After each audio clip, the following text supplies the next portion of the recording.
If you want to create a custom icon for the Glyph Matrix on Nothing Phone for a Pro, first we're gonna go to Settings. Now over here in Settings, we're gonna proceed to the Glyph interface, and then in here we need to go, let's say, to Essential Notifications where we can use custom icons.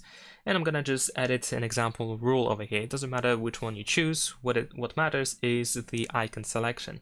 So over here we have the Glyph Matrix displays. We can tap on that in order to choose an icon, and then in here we can switch to custom, and we can use this plus button. After that, you're gonna choose an image based on which the icon is going to be created. So let's say I'm gonna choose this photo over here.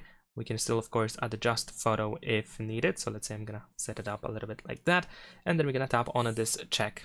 And there we go, then we have the icon created. You can also move to the left and to the right in order to adjust the brightness.